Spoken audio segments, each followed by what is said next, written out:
Vaoaka ivavaka isika rehetra. Tonga amin'ity fotoana malalana ity indray izay ry Jesosy tomponay eo.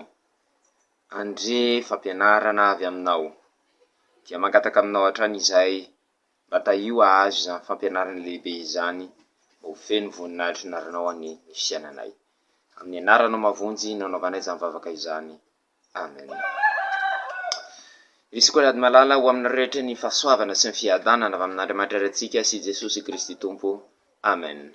Amin'izao alahady fa 40 manaraka ny Trinité izao dia valahatra hotoriana ny soratra masina anak'izay voasoratra amin'ny filazantsara ny Jaona. Jaona toko faha 120 ka hatramin'ny faha 7 Jaona toko faha 120 ka hatramin'ny faha 7 toy izao no favakan'ny teny amin'ny anaran'i Jesosy. Ary maro tamin'ny Jiosy no efa tonga teo amin'ny Marta sy Maria tsapalahelo azy noho ny amin'ny anadahany. Ary Marta raha nandre fa tamin'i Jesosy dia nandeha nijena azy, fa Maria kosa nitoetra tao an-trano. Ary Marta tamin'i Jesosy, Tompoko, raha teto ianao dia tsy maty ny anadahako. Nefa fantatro fa na dia ankehitriny izao aza na inona no angatahanao amin'Andriamanitra dia omen'Andriamanitra anao. Ho Jesosy taminy, hitsangana ny anadahinao. Hoy Marta taminy, fantatro ihany fa hitsangana izy amin'ny fitsanganany maty amin'ny andro farany. Hoy Jesosy taminy, zao ny fananganana ny maty sy fiainana. Zay mino ahy na maty aza dia ho velona indray. Ary zay rehetra velona ka mino ahy dia tsy ho faty mandrakizay. Minjany va ianao? Hoy izy taminy, eny Tompoko, mino aho fa ianao no Kristy, zanak'Andriamanitra, dia ho tonga amin'izao tontolo izao. Ary rehefa nilaza izany izy dia lasa nandeha ka niantso mangingina amin'ny Maria, raha vaviny nanao hoe, tonga ny mpampianatra ka miantso anao.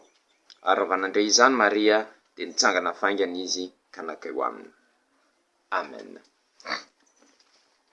Ho antsika izay nihaino tsara ny soratra masina nivakina tany am-piangonana tamin'ny maraina teo, dia naheno ny soratra masina nivakina tao amin'ny Deutéronomie toko faha 2:30. Dia izao no voalaza ao. Andriamanitra mihitsy no miteny hoe, izao no mahafaty sy mahavelona. Tsy misy Andriamanitra afa-tsy izao. Andriamanitra mihitsy ny teny anio a. Eto anefa isika dia mahita an Jesosy miteny hoe, zao no fananganana ny maty sy fiainana. Arak'ilay voasoratra any amin'ny Deutéronomie teo dia Andriamanitra irery no manana ny fahefana anangana ny maty. Zany Andriamanitra irery no manana fahefana amin'ny aina. Matoa izy miteny zao no mahafaty sy mahavelona. Asa raha natsikatra isika, misy olona marobe manao fahagagana ato amin'ny Baiboly. Fa ny devoly koa mahay fahagagana. Zay koa zadiny zay. Devoly mahay manasitrana. Ainy zany. Devoly mahay manome voly. Ainy zany. Fahagagana be dia be ny devoly. Fa izao, ny fananganana ny maty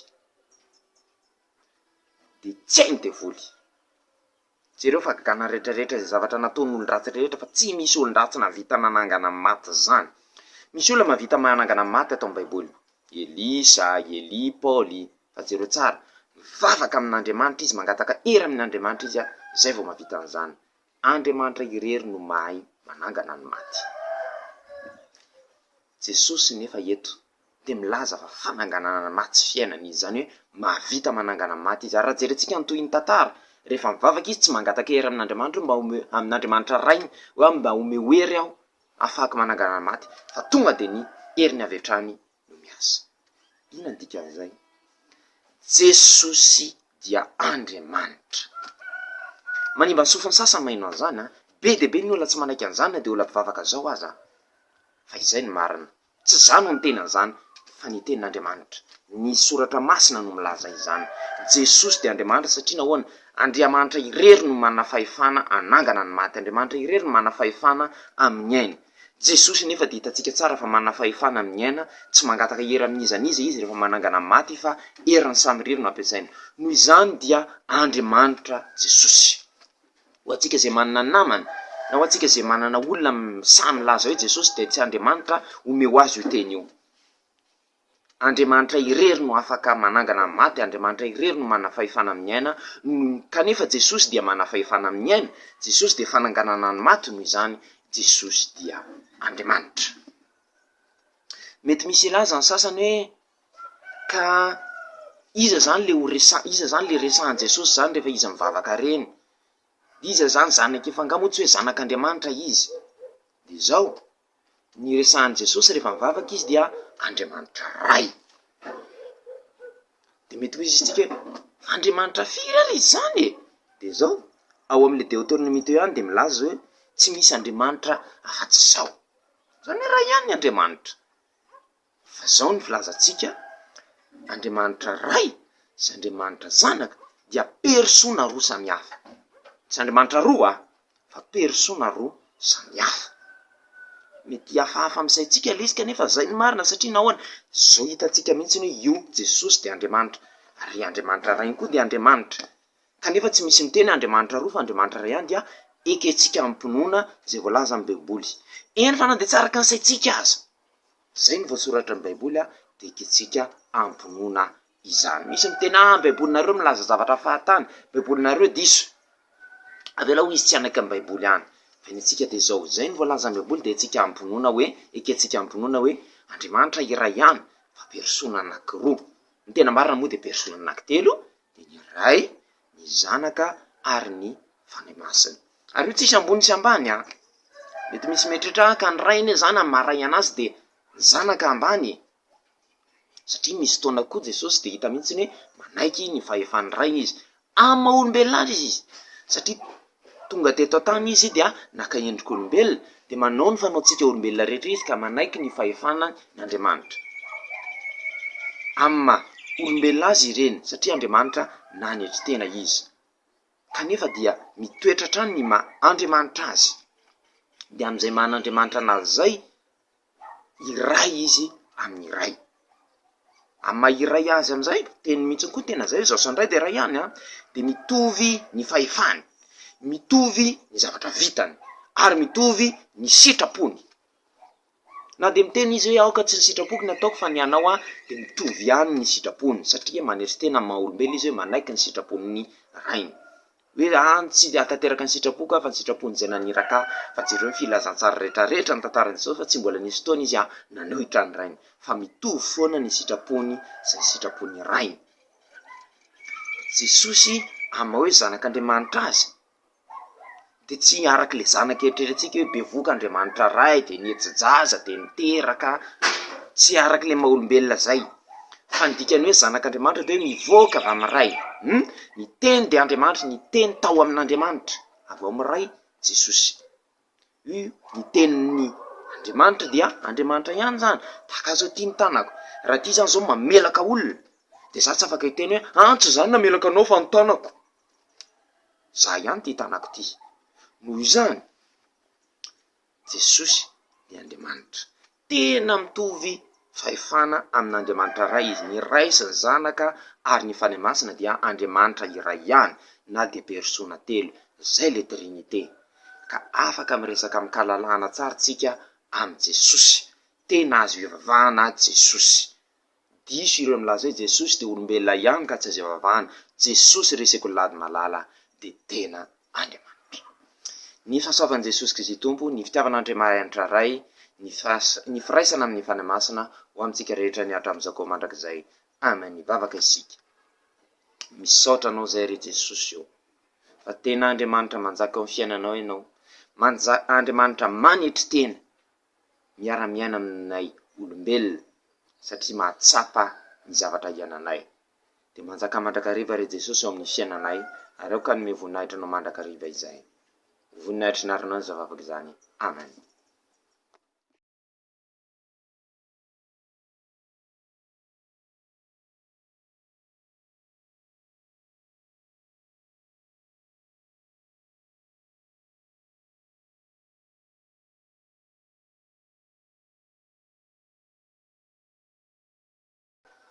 Unissons-nous dans la prière. Nous te remercions, Seigneur Jésus-Christ, pour ce nouveau moment que tu nous as donné afin que nous écoutions ton enseignement. Aide-nous à toujours t'accepter en tant que Seigneur, Dieu, et que nous t'appelons à chaque fois, à chaque chose que nous faisons. En ton nom, Seigneur, nous faisons cette prière Amen. En ce 16e dimanche après la Trinité, l'Écriture sainte qui nous sera donnée est écrite dans l'Évangile de Jean. Jean chapitre 11, verset 19 au verset 29. Jean chapitre 11, verset 19 au verset 29, voilà ce qui est écrit au nom de Jésus-Christ. Et beaucoup de Juifs étaient venus chez Marthe et Marie pour les consoler de la mort de leur frère. Quand Marie apprit que Jésus arrivait, elle partit à son rencontre, mais Marie resta assise à la maison. Marthe dit à Jésus, « Seigneur, si tu avais été ici, mon frère ne serait pas mort. Mais je sais que même maintenant, Dieu te donnera tout ce que tu lui demanderas. » Jésus lui dit, « Ton frère reviendra à la vie. » Marthe répondit, « Je sais qu'il reviendra à la vie lors de la résurrection des morts au dernier jour. » Jésus lui dit, « Je suis la résurrection et la vie. Celui qui croit en moi vivra, même s'il meurt, et celui qui vit et croit en moi ne mourra jamais. Crois-tu cela? » Oui, Seigneur, répondit-elle. Je crois que tu es le Messie, le Fils de Dieu, celui qui devait venir dans le monde.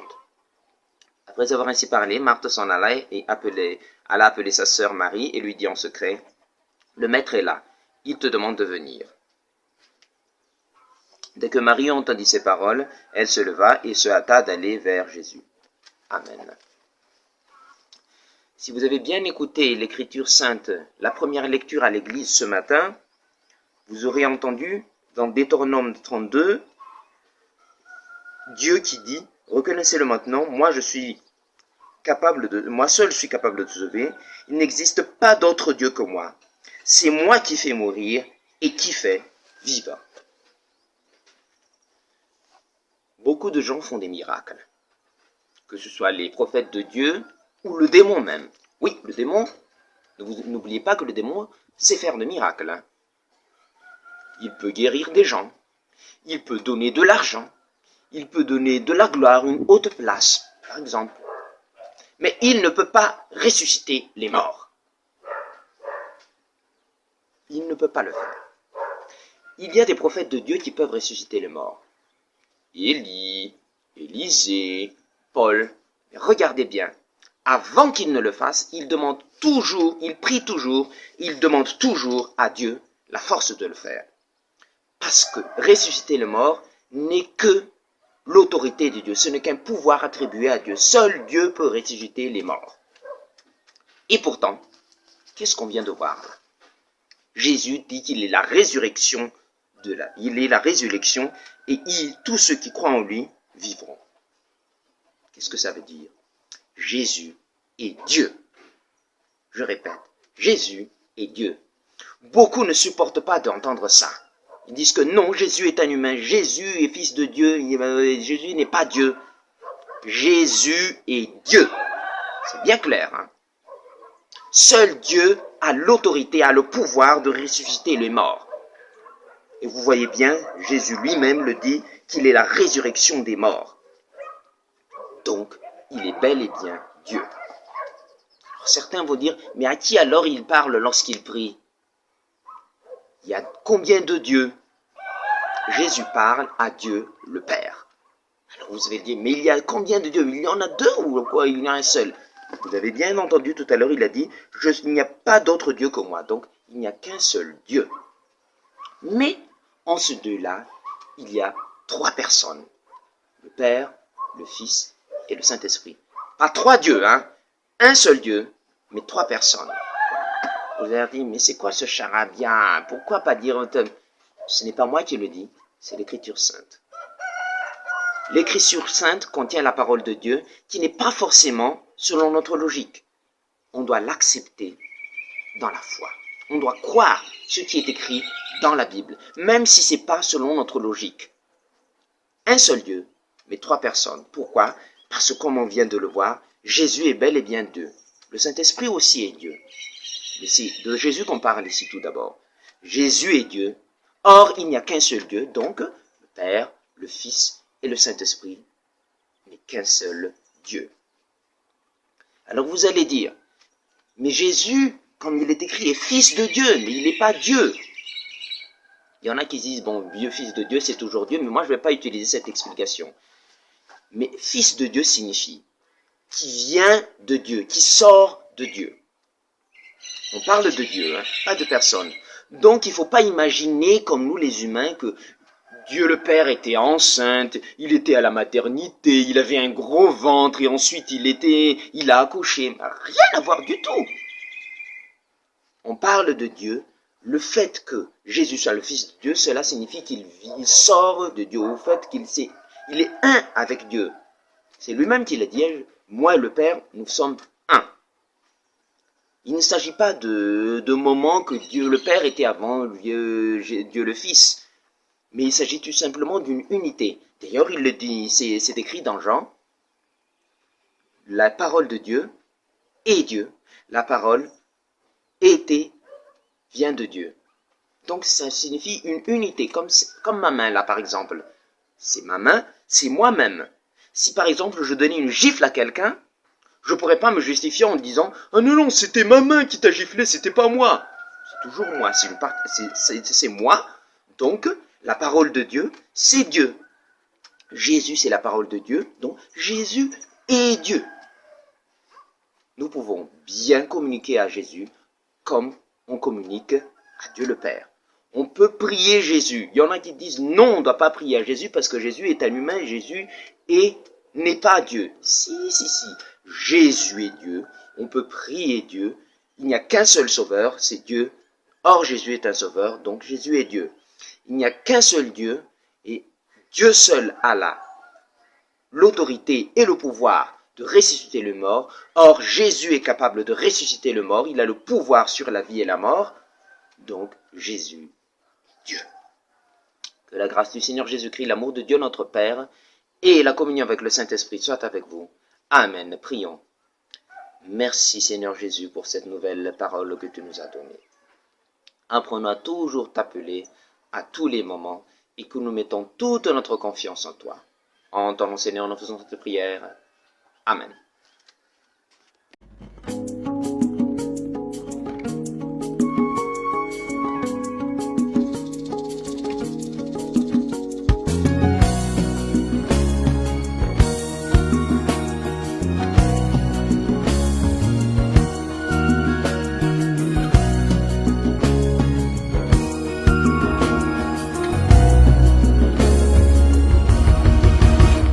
Nous sommes amis.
Yeah, efa vitany safidy anaraka anao a vonina ny mitadidy. Aleko ihany ny miaraka amin'ny Jesosy de aleko ihany nahitako ny Yesu latsako fao indeo tsy maintsy lazaiko amin'ny tiavana ny azy fijaliana miaraka amin'ny Jesosy fa izy ane mahalala ny hevitremerana antsika olony eie efitondra fiadanana fasana tsitsikloza marina kady matoky an'izany za matoky an'izany eie mandesy aho natopatopa rivotra soja mahery azao da mbola Jesosy andro kapiteny tsy maintsy tafita ilesa mikely any an-danitra ho aho amiko mijane tsy maintsy mandesy aho aho na teny efa mila ho rivotry ny rano mihitsy azao da mbola Jesosy andro kapiteny tsy maintsy tafita ilesa mikely mandesy aho amin'ny Jesosy Mpandesy ao am Jesosy. aleko ihany miaraka amin'ny Jesosy de aleko ihany le devoly satana tsy reraka mihitsy ny andavao fa miaraka amin'ny Jesosy de misy fia za tsy maintsy mandresy fa izy ane mahalala ny hevitremerana antsika olony eie efitondra fiadanana fasana tsitsindoza marina kady matoky an'izany za matoky an'izany eie mandesy aho natopatopa rivotra soja mahery azao da mbola Jesosy andro kapiteny tsy maintsy tafita ilesa mikely any an-danitra ho aho amiko mijane tsy maintsy mandesy aho aho na teny efa mila ho rivotry ny rano mihitsy azao da mbola Jesosy andro kapiteny tsy maintsy tafita ilesa mikely mandesy aho ao amin'ny Jesosy Yeah, aleko ihany miaraka aminao ry tompo na maro eo anenjika ka ala za tsy ala tsy hitsarotry ny anompo anaraka tsisy fepetra vonina ny anova-toetra reo da lako rehetra asiko fetra. Yeah, eo anilanao ny toetra. Jesosy lay kapiteny mitondra ilesa aminay fa ilesa tany de olo Lucifera any amin'ny telo mirehatra fa efa resy fa valo efa resy Jesosy manara rehefa efa narehetra eo an-tanany izy Andriamanitra mahery izay manakona azy fa ho mpandresy eie mandesy aho natopatopa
masatra sika tily asa fatratra RTS tsara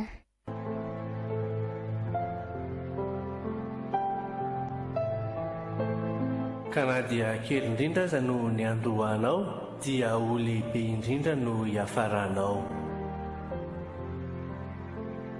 joba toko fahavalo ny andinin'ny fahafito Radio Teny Fiainana FM 91.2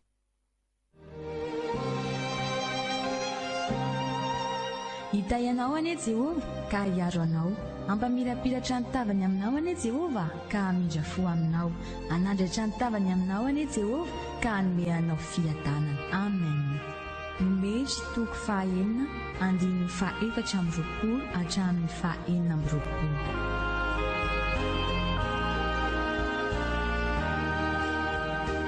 L'Éternel te bénisse et te garde. L'Éternel fasse lever la lumière de sa face sur toi et use de grâce envers toi. L'Éternel lève sa face sur toi et te donne la paix. Amen. Nombre chapitre 6, versets 24 à 26.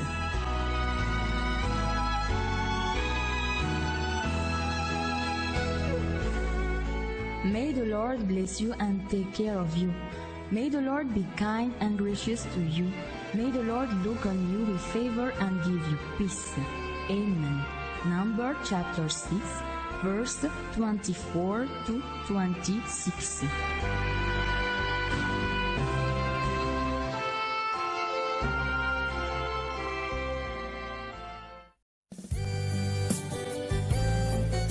Misaotra anao re mihaino radio Teny Fiainana anako. Eny re bebea raisitsika mimarindrefy raika amby 7 teboka 2 megahertz zany a. misaotra re